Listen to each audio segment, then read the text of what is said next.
Hello friends, ఇవాళ వీడియోలో మనము 7th March 2022కి సంబంధించిన పేపర్ అనాలిసిస్ గురించి అయితే డిస్కషన్ చేద్దాం. ఎవరైతే కేంద్ర రాష్ట్ర ప్రభుత్వ ఉద్యోగాలకు ప్రిపేర్ అవుతున్నారో వాళ్ళందరికీ సంబంధించి పేపర్ అనాలిసిస్ అనేది చాలా ఉపయోగపడుతుంది. మీ నాలెడ్జ్ కూడా గెయిన్ అవుతుంది అనమాట. కాబట్టి వీడియో మీరు ఎండ్ వరకు చూడండి. మీకు నచ్చితే లైక్ చేసి షేర్ చేసి మరిన్ని అప్డేట్స్ కోసం మన ఛానల్ ఫాలో అవుతూ ఉండండి. గైస్, ఇండియాలోని ది లార్జెస్ట్ లెర్నింగ్ ప్లాట్ఫామ్ అండి. ఎవరైతే APSC, TSPSC and SA constable ఉద్యోగాలకు ప్రిపేర్ అవుతున్నారో వాళ్ళందరికీ కూడా బెస్ట్ ప్లాట్ఫామ్ అకాడమీ. సో వీళ్ళు వచ్చేసి no more breaks in your preparation అనే ప్లాన్తో ఎవరైతే 1 year అండ్ అబోవ్ సబ్స్క్రిప్షన్ తీసుకున్న వారు ఉన్నారో వాళ్ళకి ఫ్రీగా 6 months ఎక్స్టెన్షన్ అయితే పెంచబోతున్నారు. అండ్ దీనికోసం మీరు చేయాల్సింది కింద డిస్క్రిప్షన్లో మన కోడ్ ఉంటుంది. ఆ కోడ్ మీరు వాడితే సరిపోతుంది. EDU Tech 10 అనే కోడ్. అంటే ఇప్పటివరకు ఎవరైతే సబ్స్క్రిప్షన్ తీసుకున్నారో వాళ్ళకి 6 months ఎక్స్టెన్షన్ అయితే అప్లికేబుల్ అవుతుంది. ఎంజాయ్ చేయొచ్చు. అండ్ ఏపీఎస్సీ, టీఎస్పీఎస్సీకి సంబంధించి కాంప్రహెన్సివ్ బ్యాచ్ కోర్స్ అయితే ప్రొవైడ్ చేస్తున్నారు. Group 1, 2 ఎగ్జామ్స్కి సంబంధించి ముగ్గురు ఎడ్యుకేటర్ల ద్వారా March 2nd ఈ స్పెషల్ బ్యాచ్ అయితే క్రియేట్ చేయబోతున్నారు. అండ్ అదేవిధంగా ఎండోమెంట్ పేపర్ 2కి సంబంధించిన మాక్ టెస్ట్ సిరీస్ అయితే ఉందండి. సో ఈ సిరీస్ వచ్చేసి 100 questions ఉంటాయి, 100 minutes ఉంటుంది. ఫ్రీ స్కాలర్షిప్ టెస్ట్ ఇది Hindu temple system, Indian architecture and arithmetic మీద ఉంటుంది. ఇది వచ్చేసి March 5th 2 PM ఉండబోతుంది. అండ్ అందులో ఎవరైతే పర్సంటేజ్ వైడ్గా ర్యాంక్ 1 నుండి 4 వరకు ర్యాంక్ సంపాదిస్తారో వాళ్ళకి పర్సంటేజ్ వైడ్గా స్కాలర్షిప్ అయితే ఇస్తారనమాట.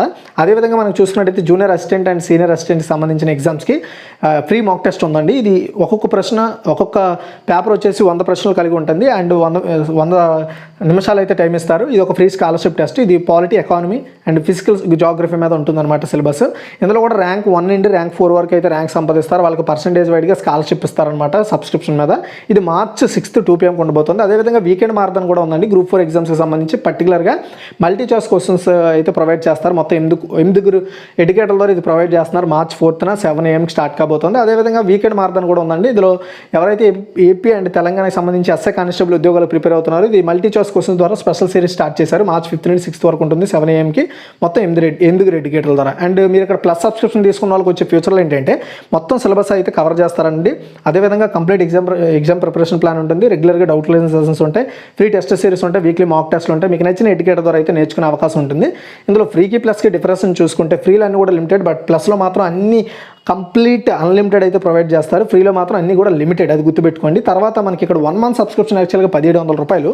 కానీ నేను డిస్క్రిప్షన్లో ఇక్కడ మీకు షో చేస్తుంటాను. EDU Tech 10 అనే కోడ్. ఈ కోడ్ వాడితే 1700 కాస్త 1530 రూపాయలకి రావడం జరుగుతుంది. అంటే 10% డిస్కౌంట్ ఇస్తారు. మీరు ఏ మంత్ అంటే మీరు ఎన్ని మంత్స్కి తీసుకున్నా మీకు అది అప్లికేబుల్ అవుతుంది. ఎవరైతే ఇంటి దగ్గర నుండి కోచింగ్ తీసుకుందాం అనుకుంటున్నారో వాళ్ళకి ఇది ఒక బెస్ట్ ప్లాట్ఫామ్ అండి. ఎవరికైనా ఇంట్రెస్ట్ ఉంటే ట్రై చేయండి. దీనికి సంబంధించిన లింక్స్ అని కూడా నేను డిస్క్రిప్షన్లో ప్రొవైడ్ చేశాను. మన ఫస్ట్ ఆర్టికల్ చూసుకుంటే రష్యాలోని వీసా, మాస్టర్ కార్డుల సేవలు నిలిపివేత. అయితే దీని గురించి ఎందుకు మనం అంత పర్టికులర్గా తెలుసుకోవాలనుకుంటే వీసా, మాస్టర్ కార్డు ఈ రెండు కూడా ప్రపంచవ్యాప్తంగా కార్డ్ సర్వీసెస్ అందిస్తున్న అతిపెద్ద కంపెనీలు అనమాట. గుర్తుపెట్టుకోండి, వీసా, మాస్టర్ కార్డ్ అనేవి ప్రపంచవ్యాప్తంగా అతి ఎక్కువగా కార్డ్ సర్వీసెస్ అందిస్తున్న కంపెనీలు. అయితే ఉక్రెయిన్పై రష్యా చేస్తున్న ఏదైతే దాడి ఉందో ఆ దాడి నేపథ్యంలో వీసా, మాస్టర్ కార్డ్ రెండు అంతర్జాతీయ సంస్థలు రష్యాలో జరిగే ఈ visa and master card use చేసే జరిగే ట్రాన్సాక్షన్ అన్నింటినీ కూడా ఆపేస్తున్నట్టుగా ఆ సంస్థ అయితే ప్రకటించడం జరిగిందండి. అదేవిధంగా మరోవైపు రష్యా వెలుపల ఆర్థిక సంస్థలు జారీ చేసిన వీసా కార్డులు రష్యాలో పనిచేయవు. అంటే ఫర్ ఎగ్జాంపుల్ మన ఇండియాలో మనం వీసా కార్డు, మాస్టర్ కార్డు ఉంది. ఆ master card and visa card కూడా రష్యాలో పనిచేయవు. అదేవిధంగా రష్యాలో ప్రొవైడ్ చేసినవి రష్యాలోని పనిచేయవు అండ్ వేరే బయట ప్రాంతాల్లో కూడా పనిచేయవని క్లారిటీగా చెప్పేసింది అనమాట. ఓకే, గుర్తుపెట్టుకోండి. తర్వాత వచ్చేసి నేటి నుంచి శ్రీలంక, భారత్ ద్వైపాక్షిక విన్యాసాలండి. ఓకే, అదేంటో ఒక్కసారి చూద్దాం. భారత తూర్పు నావికాదళం అంటే విశాఖపట్నంలో ఉందండి. ఇది మీరు గుర్తుపెట్టుకోవాలి, చాలా ఇంపార్టెంట్ మీకు. ఓకే, ఈ నావికాదళం ఆధ్వర్యంలో ప్రతి సంవత్సరం ఎంతో ప్రతిష్టాత్మకంగా నిర్వహించనున్న భారత శ్రీలంక ద్వైపాక్షిక విన్యాసాలు ఈ రోజు నుండి అంటే ఎప్పుడండి 7th March నుండి స్టార్ట్ కానున్నాయి. ఈ కార్యక్రమానికి విశాఖ తూర్పు నావికాదళ ఆతిథ్యం ఇవ్వబోతోంది. ఇప్పటికే విశాఖ వేదికగా ఎంతో ప్రతిష్టాత్మకంగా బ్రెస్టెంట్ ఫ్లీట్ రివ్యూ అయితే అయ్యింది. మిలాన్ 22 వేడుకలు కూడా బాగా జరిగాయి. ఈ క్రమంలో మళ్ళీ భారత, శ్రీలంక దేశాల మధ్య పరస్పర సహకారం కోసమే ఈ విన్యాసాలు అయితే నిర్వహిస్తున్నారు. అయితే మీకు డౌట్ రావచ్చు, ఇన్ని విన్యాసాలు ఎందుకు విశాఖపట్నంలోనే జరుగుతున్నాయంటే ఇలాంటి విన్యాసాలకు అనువైన ప్రాంతం అండి అది, అందుకని. ఓకే, సో యాక్చువల్గా ఈ విన్యాసాలు అనేవి 4 days సెలబ్రేట్ చేస్తారండి. 2 రోజుల పాటు హార్బర్ దశ, మరో 2 వచ్చేసి బంగాళాఖాత సముద్రంలోని విన్యాసాలు నిర్వహిస్తారనమాట ఇండియా అండ్ శ్రీలంక అనేవి. ఓకే, సో అయితే ఇప్పటికే విశాఖ తూర్పు నౌకాదళానికి శ్రీలంక నౌకాదళానికి చెందిన SALNS సయురాల, అదేవిధంగా అఫ్షోర్ పెట్రోలింగ్ నౌక వచ్చాయి. వీటితో పాటు భారత నౌకాదళానికి చెందిన INS Kirch and guided missile squad ద్వారా ప్రాతినిధ్యం వహిస్తుంది. And INS Jyoti fleet support tanker and advanced light helicopter Sea King Chetak హెలికాప్టర్లు, డోర్నియర్ మ్యారిటైమ్ పెట్రోల్ ఎయిర్క్రాఫ్ట్లు ఇండియన్ నేవీ నుంచి పాల్గొంటాయని అధికారులు చెప్తున్నారు. సో యాక్చువల్గా ఈ శ్రీలంక ఇండియాకు సంబంధించిన ఈ ద్వైపాక్షిక వ్యాయామము 2021లో నిర్వహించలేదు బికాజ్ కోవిడ్ వల్ల. సో 2022లో విశాఖపట్నంలో నిర్వహిస్తున్నారు. ఈ రెండు మాత్రం పక్కాగా మీరు గుర్తుపెట్టుకోవాలి అంతే. తర్వాత వచ్చేసి GSTలో 3 స్లాబులే. సో తక్కువ పన్ను రేటు 5 నుంచి 8కి పెంపు, GST హేతుబద్ధీకరణపై రాష్ట్రాల కమిటీ. సో ముందు అసలు మీకు చాలామంది ఇప్పుడు నేను ఇదంతా చదువుకుపోతే మీకు అర్థం కాదు. అయితే మనం ఇక్కడ ఫస్ట్ తెలుసుకోవాల్సింది GST అంటే ఏంటి? Goods service tax. అంటే మనం వాడే ఏవైతే గూడ్స్ ఉంటాయో లైక్ సబ్బు కావచ్చు, ఇంకేదైనా ఐటెం, తినే ఐటెం కానీ వాడుకునే ఐటెం కానీ ప్రతి దాని మీద GST అప్లికేబుల్ అవుతుంది. అంటే గూడ్స్ ప్రజలు వాడుకునే వస్తువుల మీద సర్వీస్ ట్యాక్స్ విధించడం, దీన్ని GST అంటాం. సో GST 2 రకాలు ఉంటుందండి మళ్ళీ. సో GST అనేది 2 రకాలు ఉంటుంది. ఒకటి సెంట్రల్ GST, ఇంకోటి వచ్చేసి స్టేట్ GST. అండ్ ఈ GST అంటే ఏంటి అనేది కూడా నేను పర్టికులర్గా ఒక వీడియోలో చేసి చెప్తాను. అయితే GST గురించి తెలిసింది. అయితే ఇందులో స్లాబులు అంటే ఏంటి? 3 స్లాబులే. అసలు 3 స్లాబులు అంటే ఏంటి అయితే చెప్తాను చూడండి. ఇప్పుడు ఒక వస్తువు మీద గుర్తుపెట్టుకోండి, ఒక వస్తువు ఉందండి, 3 రకాల వస్తువులు ఉన్నాయి, 3 వేరు రకాల వస్తువులు. ఓకేనా? 3 వేరు రకాల వస్తువులు. అవి ఏవైనా కావచ్చు, మొబైల్ కావచ్చు, లేదంటే ఒక తినేది కావచ్చు, లేదంటే మనము రెగ్యులర్గా యూజ్ చేసే ఏదైనా ఐటెం కావచ్చు. GST అప్లికేబుల్ అయ్యే ఏదో ఒక ఐటెం కావచ్చు. అయితే ఫర్ ఎగ్జాంపుల్ 3 వస్తువులు అనుకున్నాం. దీని ధర 10 రూపాయలు, దీని ధర 100 రూపాయలు, దీని ధర 1000 రూపాయలు అనుకుందాం. ఓకేనా? అంటే దీని అర్థం ఏంటంటే గుర్తుపెట్టుకోండి, 10 రూపాయలు విలువ చేసే అన్ని ఐటెంలు కూడా ఈ కేటగిరీలోకి వస్తాయి. అంటే దీని అర్థం ఏంటంటే ఇది ఒక స్లాబ్ అనమాట. ఇది స్లాబ్ 1 అనుకుందాం. స్లాబ్ 1 ఇది స్లాబ్ 2 అంటే 100 రూపాయలు విలువ చేసే వస్తువులన్నీ ఈ కేటగిరీలోకి వస్తాయి. నెక్స్ట్ స్లాబ్ 3 అనమాట. ఇది స్లాబ్ 3 అంటే 1000 రూపాయలు విలువ చేసే వస్తువులన్నీ కూడా ఈ కేటగిరీలోకి వస్తాయి. వీటిని మనం పర్సంటేజ్ కింద చెప్పుకుందాం. అంటే 10% అండ్ 50% స్లాబ్ 2 అండ్ స్లాబ్ 3 వచ్చేసి 100%. ఇది స్లాబ్ 1, ఇది స్లాబ్ 2, ఇది స్లాబ్ 3. ఓకే? అయితే ఈ 10% GST అప్లికేబుల్ అయ్యే వస్తువులన్నింటినీ స్లాబ్ 1 కింద, 50% GST అప్లికేబుల్ అయ్యే వస్తువులన్నీ కూడా స్లాబ్ 2 కింద, 100% GST అప్లికేబుల్ అయ్యే వస్తువులన్నీ కూడా స్లాబ్ 3 కింద చెప్పుకోవాలి. స్లాబ్ అంటే that is called category. So ఒక వస్తువు మీద ఎంత పర్సంటేజ్ GSTని అప్లికేబుల్ చేయాలనే దాని మీద ఒక స్లాబ్ ఉంటుంది. ఇంతకుముందు యాక్చువల్గా స్లాబులు అనేవి ఇప్పుడు 3% తీసుకొచ్చేసారు. అంటే 3 స్లాబులే ఇప్పుడు విధించబోతున్నారు. అండ్ ఫస్ట్ స్లాబ్లో లీస్ట్గా 5% GST ఉండేది. ఇప్పుడు ఆ GSTని 5 తీసేసి 8% పెంచబోతున్నారు అనమాట. అంటే ఇకపై మనకు వచ్చేసి మనం కొనే వస్తువుల్లో GST సర్వీస్ ట్యాక్స్ అనేది పెరగబోతోంది. దాని ద్వారా ఏమవుతుంది, ఓవరాల్గా ఒక ఐటమ్ కాస్ట్ వచ్చేసి వితౌట్ GSTతో 90 రూపాయలు ఉందనుకోండి. 90 రూపాయలు ఉందనుకుందాం. 90 రూపాయలు అంటే ఇంతకుముందు 5% అప్లికేబుల్ ఉండేది GST. అంటే ఫర్ ఎగ్జాంపుల్ ఒక 8 రూపాయలు, ఒక 5 రూపాయలు వేసుకోండి, లేదా 2 రూపాయలు వేసుకోండి. అంటే మనకి ఓవరాల్గా ఆ ప్రోడక్ట్ మనకు 92 రూపాయలకు వచ్చేది. ఇప్పుడు దాన్ని 8% పెంచారు. అంటే ఇప్పుడు ఏమవుతుంది, అది 95 రూపాయలు అయిపోతుంది అనమాట GSTతో కలిపి. సరే చూద్దాం ఇది ఏంటనేది. GSTలో ప్రస్తుతం ఉన్న 4 స్లాబ్లు అండి. 4 స్లాబ్స్ ఉన్నాయి ప్రజెంట్. అంటే 4 కేటగిరీలు ఉన్నాయని అర్థము. సో ఇప్పుడు వాటిని 3కి తీసుకొచ్చేసారనమాట. -1 చేశారు. అంటే ఇప్పుడు 3 స్లాబ్లే ఉండబోతున్నాయి. అతి తక్కువ స్లాబ్ యాక్చువల్గా ఇంతకుముందు 5% ఉండేది. ఇప్పుడు దాన్ని 8% పెంచాలని GST హేతుబద్ధీకరణపై ఏర్పాటు చేసిన రాష్ట్రాల ఆర్థిక మంత్రుల కమిటీ తన నివేదికలో చెప్తోంది. 12% స్లాబ్ను పూర్తిగా తీసేయాలని కూడా చెప్పిందండి. 12% స్లాబ్ ఉంది, దాన్ని తీసేశారనమాట. సో దాన్ని తీయడం ద్వారా 4 స్లాబ్స్ ఉండేవి 3 స్లాబ్స్కి వచ్చేసాయి. సో 2017 జూలైలో అమల్లోకి వచ్చిన జీఎస్టీ వల్ల ఆదాయం కోల్పోయే రాష్ట్రాలకు 5 ఏళ్ల పాటు ఆర్థిక సాయం అందజేస్తామని కేంద్రం హామీ ఇచ్చింది. 2015-16లో రాష్ట్రాల పన్ను ఆదాయాన్ని పరిగణలోకి తీసుకుంటామని, దానిపై 5 ఏళ్ల పాటు 14% పరిహారంగా ఇస్తామని చెప్పింది. 5 ఏళ్ల గడువు జూన్లో ముగియనుంది. జీఎస్టీ అమల్లోకి వచ్చిన మొదట్లో 28% స్లాబుల్లో 200కు పైగా ఉన్న వస్తువులు ఇప్పుడు 35కి పడిపోయాయి. పరిహారం చెల్లింపుకు మరికొన్ని రోజులు పొడిగించాలని, జీఎస్టీ స్లాబ్ రేట్లు హేతుబద్ధీకరించాలని రాష్ట్రాలు డిమాండ్ చేస్తున్నాయి. ఈ నేపథ్యంలో కేంద్రం కర్ణాటక సీఎం బొమ్మాయి నేతృత్వంలో కమిటీ ఏర్పాటు చేసింది. ఇది గుర్తుపెట్టుకోవాలండి. సో జీఎస్టీ హేతుబద్ధీకరణ కమిటీలో దీనికి నేతృత్వం వహిస్తోంది సీఎం బొమ్మాయి. కమిటీ ఈ నెలాఖరులో నివేదికనైతే జీఎస్టీ కౌన్సిల్కి సమర్పించనుంది. సో ఆ నివేదికలో చెప్పినవి ఈ విషయాలు. అయితే ప్రస్తుత జీఎస్టీలో 4 స్లాబ్లు ఏంటంటే 5% స్లాబ్ ఒకటి, అండ్ 12% స్లాబ్ ఒకటి, అండ్ 18% స్లాబ్ ఒకటి, 28% స్లాబ్ ఒకటి ఉన్నాయి. అంటే 4 స్లాబ్స్ ఉన్నాయి. ఇప్పుడు చెప్పినట్టుగా కొత్త నివేదికలో 28% ఉన్న స్లాబ్ని తీసేస్తున్నారు. అంటే ఇప్పుడు 5% అండ్ 12%, 18%. ఇప్పుడు ఈ 5%ని 8కి పెంచారనమాట. అంటే ఇప్పుడు 8, 12, 18 స్లాబ్స్ ఉంటాయి. ఓకే. సో అంటే ఈ 8% స్లాబ్లోకి వచ్చేసి ఉన్న వస్తువుల్లో రేట్లు పెరిగితే, అండ్ 12, 18% ఉన్న వాటిల్లో మాత్రం ఎలాంటి మార్పు ఉండదు. సో అయితే 12% స్లాబ్ని ఎత్తివేయాలని కమిటీ కోరింది. దీనికి కౌన్సిల్ ఆమోదం తెలిపితే ప్రస్తుతం 12% స్లాబ్లో ఉన్న వస్తువులు 18 స్లాబ్లోకి వెళ్ళిపోతాయి. సో ఇదండి, 12% ఉన్న స్లాబ్ని తీసేశారనుకోండి. ఇప్పుడు లేటెస్ట్గా ఈ స్లాబ్ని తీసేద్దాం అనుకుంటున్నారు అనుకోండి. సో ఇంకా అది నిర్ణయం అవ్వలేదు, కానీ నివేదికలో మాత్రం ఇది తీసేయాలని చెప్పారు.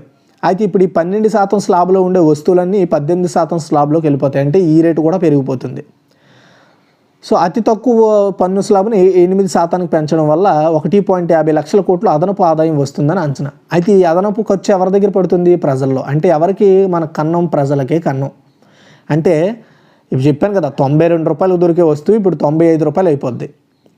అదే 105 రూపాయలకు దొరికే వస్తువు ఈ పర్సంటేజ్ పెరగడం వల్ల మనకి 110 రూపాయలు పెరిగిపోతుంది అనమాట. అంటే ఇక్కడ భారాన్ని భరించేది ప్రజలే, ఆదాయం వచ్చేది ప్రభుత్వానికి. ప్రభుత్వం మళ్ళీ ఎవరి మీద ఖర్చు పెడుతుంది? మన మీదే. కాకపోతే అది ఇండైరెక్ట్గా ఖర్చు పెట్టదు కాబట్టి మనం దీని నుండి నష్టాన్ని ఫేస్ చేస్తాం.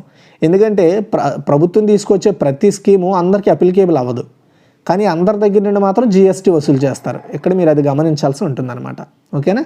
అది అయితే ఐఓటీ పరికరాలపై దాడులను నిరోధించే చిప్ అండి. ఇక్కడ మీరు ఒకటి గుర్తుపెట్టుకోండి, 12% స్లాబ్ని తీసేద్దామని నివేదికలో ఉందండి. ఈ 12% స్లాబ్ తీసేస్తే 12% పరిధిలో కేటగిరీలోకి వచ్చే వస్తువులన్నీ కూడా 18% స్లాబ్లోకి వెళ్ళిపోతాయి. అది. సో తక్కువ ఎనర్జీతో నడిచే సెక్యూరిటీ చిప్ను భారతీయ పరిశోధకులు తాజాగా డెవలప్ చేశారండి. ఐఓటీ మీన్స్ ఏంటండి? ఐఓటీ ఇంటర్నెట్ ఆఫ్ థింగ్స్ అంటారు. ఈ రిలేటెడ్ పరికరాలు అంటే ఇంటర్నెట్ని అనుగుణంగా చేసుకొని పనిచేసే వస్తువులు అనమాట. సో అలాంటి పరికరాలపై సైడ్ ఛానల్ దాడులు, సో SCA అంటారు, ఇలాంటి వాటిని ఆపడం కోసం కొత్త చిప్ని తయారు చేశారనమాట. కొత్త సెక్యూరిటీ చిప్ అది. సో ఈ పర్టికులర్ దీన్ని తయారు చేస్తున్న మసూచెట్స్ ఇన్స్టిట్యూట్ ఆఫ్ టెక్నాలజీలో పనిచేస్తున్న సైంటిస్టులు సౌరవ్ మజీ, ఉత్సవ్ బెనర్జీలు దీన్ని డెవలప్ చేశారు. దీని ద్వారా ఇంటర్నెట్ ఆఫ్ థింగ్స్ సిస్టమ్ మీద ఆధారపడే వస్తువులన్నీ కూడా సెక్యూరిటీ పరంగా చాలా ప్రభావవంతంగా పనిచేస్తాయి. వాటిని ఇంకెవరు ఆర్గనైజ్ చేయడానికి వీలుండదు బయట నుండి అనేసి చెప్తున్నారు. అది. తర్వాత గిరిజన గ్రామాల్లో సహజ వ్యవసాయం అండి. చూడండి, భారతీయ ప్రకృతి కృషి పద్ధతి, దీన్ని BPKP అంటారనమాట. అంటే భారతీయ ప్రకృతి కృషి పద్ధతి. ఓకేనా? దీని కింద రాష్ట్రంలోని, ఏ రాష్ట్రంలో అండి? ఆంధ్రప్రదేశ్ రాష్ట్రంలోని 530 గిరిజన గ్రామాల్లోని 150,000 హెక్టార్ల భూమిలో సహజ వ్యవసాయం చేపట్టేందుకు కేంద్ర వ్యవసాయ శాఖ ఆమోదం తెలిపిందని రైతు సాధికార సంస్థ ఒక ప్రకటనలో తెలిపింది. 2021-22 నుంచి 2023-24 వరకు ఈ పథకం అమలవుతుందని చెప్తోంది. రాష్ట్రంలో అంటే మన ఏపీలో, ఇది ఆల్ ఓవర్ ఇండియాలో అప్లికేబుల్ అవుతుంది. బట్ ఆంధ్రప్రదేశ్ రాష్ట్రంలో తెలంగాణ గురించి అయితే ఎక్కడ ఇవ్వలేదండి. ఇక్కడ మెయిన్ ప్రాబ్లం ఏంటంటే అందరూ తెలంగాణ గురించి అడుగుతున్నారు. తెలంగాణలో తెలంగాణ పేపర్లోనే ఇవ్వట్లేదండి. అంటే అర్థం చేసుకోండి, అంత పాలిటిక్సే నడుస్తున్నాయి అనమాట. కేసీఆర్కి ఒకరు యాంటీగా, ఒకరేమో పాజిటివ్గా, ఇవే జరుగుతున్నాయి. కథ అంతా దాని మీదే ఉంది, రావట్లేదు. కాబట్టి అది మీరు గమనించాలి. నేను పెట్టకపోవడానికి నాకు ఓన్లీ ఏపీ వాళ్ళ కోసమే నేనేం పెట్టట్లేదు. ఏపీ తెలంగాణ రెండు నాకు రెండు కళలు అంటావు అనమాట. నేను రెండింటిని సమానంగానే ప్లాన్ చేసి పెడతాను. కాకపోతే నాకు ఇన్ఫర్మేషన్ లేదు, నేను ఎక్కడి నుండి తీసుకురావాలి, ఎక్కడి నుండి క్రియేట్ చేస్తాను, అది మీరు అర్థం చేసుకోండి. కానీ ఖచ్చితంగా రిలేటెడ్ న్యూస్లు వస్తే పెడతాను ఖచ్చితంగా. అయితే ఆంధ్రప్రదేశ్ రాష్ట్రంలో 3009 రైతు భరోసా కేంద్రాలు, 3730 పంచాయతీల పరిధిలోని 3 లక్షల హెక్టార్లో 6.50 లక్షల మంది సహజ వ్యవసాయ కార్యక్రమంలో నమోదు చేసుకున్నారు. ఇందులో 50% గిరిజన గ్రామాల్లో ఇప్పటికే ఇవి అమలవుతున్నాయి. కేంద్ర వ్యవసాయ శాఖ ఆమోదంతో రాష్ట్రంలోని అన్ని గిరిజన గ్రామ పంచాయతీలు 100% ఆర్బీకేలకు సహజ వ్యవసాయం కింద తెచ్చేందుకు వీలు కలిగి ఉంటుందని వివరిస్తున్నారు. అది సహజ వ్యవసాయం చేస్తారన్నమాట. సహజంగా అంటే న్యాచురల్ అగ్రికల్చరింగ్ చేస్తారు. మంచిది అది. నెక్స్ట్ భారత ఖాతాలో మరో స్వర్ణం అండి, చూడండి. ఐఎస్ఎస్ఎఫ్ ప్రపంచ కప్పులో భారత్కు 3వ స్వర్ణం దక్కిందండి. స్వర్ణం అంటే ఏంటి? గోల్డ్. ఆదివారం మహిళల 25 మీటర్ల పిస్టల్ టీమ్ ఈవెంట్లో రాహి సర్నోబత్, ఈషా సింగ్, రితిమ్ సంగ్వాన్ త్రయం పసిడి పథకం గెలుచుకున్నారు. టైటిల్ పోరులో భారత జట్టు 17-13తో సింగపూర్ జట్టును ఓడించి గెలిచింది. ఈ టోర్నీలో ఇషాకి ఇది రెండో స్వర్ణం,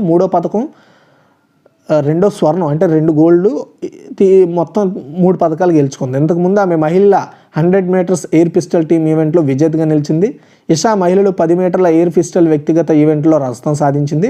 మరోవైపు 50 మీటర్ల రైఫిల్ల 3 పొజిషన్స్ మిక్స్డ్ టీమ్ ఈవెంట్లో భారత షూటర్లు శ్రియాంక, అఖిల్ జోడీ కాంస్యం గెలుచుకుంది. కాంస్యం కోసం జరిగిన మ్యాచ్లో ఈ జంట ఆస్ట్రేలియాకు చెందిన రెబక్కా కొయెక్ గొర్నెట్ రంప్లర్లపై విజయం సాధించింది. 3 స్వర్ణాలు సహా ఇప్పటి వరకు 5 పథకాలు గెలుచుకున్న భారత్ ఈ టోర్నమెంట్ పథకాల పట్టికలో సెకండ్ ప్లేస్లో ఉందండి. అందులో ఐఎస్ఎస్ఎఫ్ ప్రపంచ కప్లో మనము సెకండ్ ప్లేస్లో ఉన్నాం అన్నమాట పథకాల పట్టికలో, గుర్తుపెట్టుకోండి. లాస్ట్ ఎడిటోర్లు అండి. ఈ ఎడిటోర్లు వచ్చేసి పర్టికులర్గా జీవ జంతువుల గురించి అనమాట. అదేంటో చెప్తాను. వాణిజ్య పెంపకం ఉచ్చులో ఆక్టోపస్లు. వాణిజ్యం అంటే ఏంటండి? బిజినెస్, వ్యాపారానికి సంబంధించి పెంపకాలనే ఉచ్చులో ఆక్టోపస్లు ఉన్నాయంట. ఆక్టోపస్లు అంటే తెలుసు కదా మీకు, ఇదే ఆక్టోపస్. అయితే సహజ వాతావరణంలో పరిమిత సంఖ్యలో పెరిగే జీవాలు మనిషి ఆహార అవసరాలకు సరిపోవడం లేదు. ప్రపంచ జనాభా విస్తృతంగా పెరిగిపోతుండడంతో వారి అవసరాలు కూడా తగ్గట్లుగానే కోళ్ళు, చేపలు, రొయ్యలు వంటి వాటిని వాణిజ్యపరంగా పెంచడం సాధారణం అయిపోయింది. ఓకేనా? ఒకప్పుడు నాటుకోడి మాత్రమే తినేవాళ్ళం పూర్వంలో.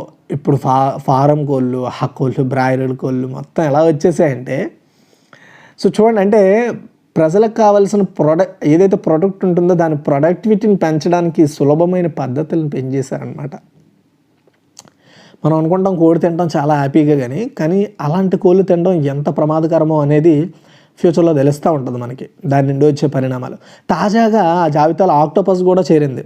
కోళ్ళు పెంచుతున్నారు, చేపలు పెంచుతున్నారు, రొయ్యలు కూడా పర్టికులర్గా పెంచుతున్నారు. సహజంగా పెరగట్లా, చెరువుల్లోనో సముద్రంలోనో సహజంగా పెరగట్లా. మనం చెరువులు తయారు చేసి వాటిని మనం పెంచుకుంటున్నాం అనమాట. ఆ సిచ్యువేషన్స్కి వచ్చేసాం. అయితే ఇప్పుడు ఆ లిస్ట్లో ఆక్టోపస్ కూడా చేరింది. ఎన్నాళ్ళు సముద్రాల్లో పెరుగుతున్న ఆక్టోపస్లను వలలో వేటాడి తీసుకొచ్చి హోటల్లో వండి పెట్టేవారు. తాజాగా వాటిని చెరువుల్లో పెంచడానికి రెడీ అయిపోయారు. ప్రపంచంలోనే ఫస్ట్ టైం స్పెయిన్లో ఇలాంటి ప్రయత్నం జరుగుతోంది. ప్రస్తుతానికి పర్యావరణ అనుమతులు రాకపోయినా దాదాపు 560 కోట్ల పెట్టుబడితో శరవేగంగా ఏర్పాట్లు అయితే చేస్తున్నారు. సముద్రాల్లో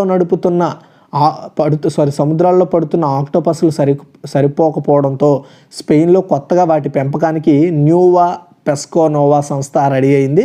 అందుకు కావాల్సిన టెక్నాలజీని స్పెయిన్ సముద్ర అధ్యయన సంస్థ అందిస్తోందండి స్వయంగా.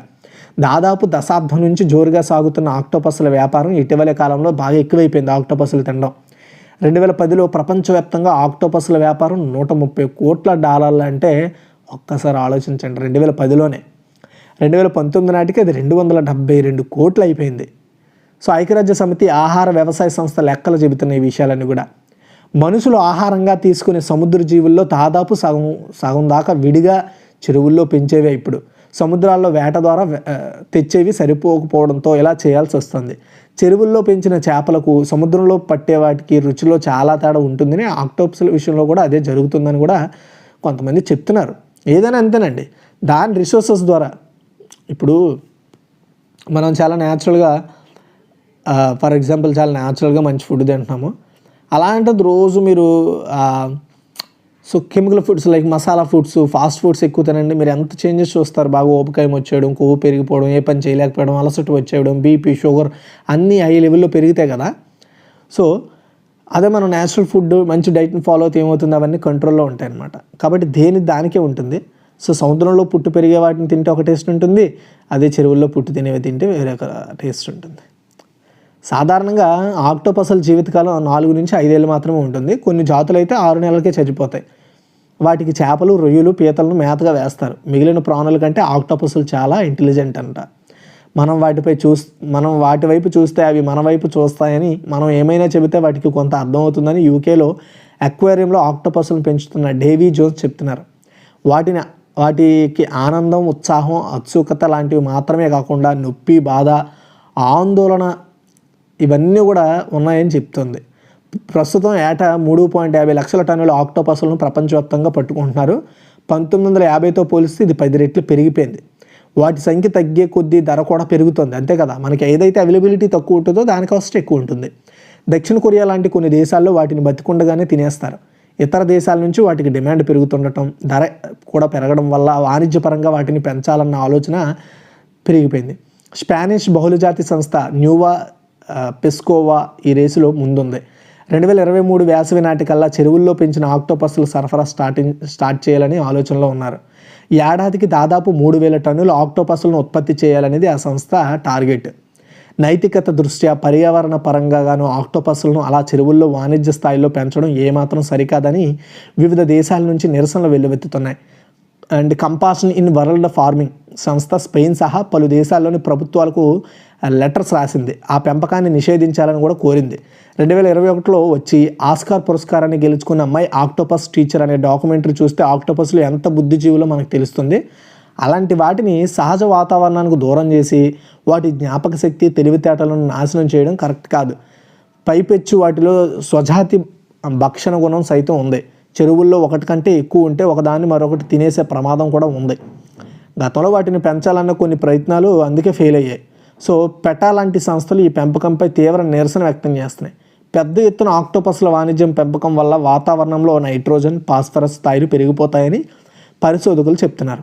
ఆక్టోపస్లు మాంసాహారులు కాబట్టి వాటి కోసం పెద్ద సంఖ్యలో చేపల వంటి అవసరం అవుతాయని, ఫలితంగా ఆహార గొలుసుపై ఒత్తిడి పెరుగుతుందని కూడా చెప్తున్నారు. అంతే కదా, మనుషులు ఎక్కువైపోయారండి. ఏం చేస్తున్నారు ఇప్పుడు, మనుషులు ఎక్కువైపోయి ఏం చేస్తున్నారు, అడవులను కూడా ధ్వంసం చేసేస్తున్నారు వాళ్ళ అవసరాల కోసం. అడవుల్లో ఉండే జీవులన్నీ ఏం చేస్తున్నాయి, రోడ్లు పడుతున్నాయి లేదా చనిపోతున్నాయి. అంటే ఏం జరుగుతుంది, ఒక పర్టికులర్ వ్యవస్థ సరిగా నడవడంలా. కాబట్టి అలా జరిగింది అనుకోండి, ప్రతి జీవి మీద అండి, ప్రతి ప్రోడక్ట్ మీద, ప్రతి వస్తువు మీద, అంటే ప్రతి ప్రోడక్ట్ అండ్ ప్రతి ప్రాణి మీద ఒక పర్టికులర్ దేవుడు అంటే ఒక సృష్టించి పెట్టాడు, మీరు ఇలా బతకండి అని. దాన్ని మనం కొట్టేసి వెనక్కి వెళ్ళడం వల్ల ఏమవుతుంది, నాశనం అవుతాం అనమాట ఫ్యూచర్లో. ఈ 50 ఏళ్ళు 20 ఏళ్ళు ఏదో గడిచిపోతాయి జీవితం. కానీ ఆ తరువాత ఏమవుతుంది, ఇప్పటికే ప్రపంచీకరణ అనేది అభివృద్ధి చెందడము రీసెంట్ 10 ఇయర్స్లో చాలా దారుణంగా పెరిగిపోయింది. అంటే ఇంకొక 10 ఇయర్స్ ఆర్ 15 ఇయర్స్ 20 ఇయర్స్లో ఎంత దారుణంగా పెరుగుతుందో ఆలోచన చేయండి. కాబట్టి ప్రతి ఒక్కరికి నేను చెప్పేది ఏంటి అంటే, ప్రతిదీ ఎలా జరగాలో అలా జరగనిస్తేనే చాలా మంచిది అనేది నా ఉద్దేశం. ఇది గైస్ టోటల్ వీడియో. మీకు నచ్చితే లైక్ చేయండి, షేర్ చేయండి. Thanks for watching.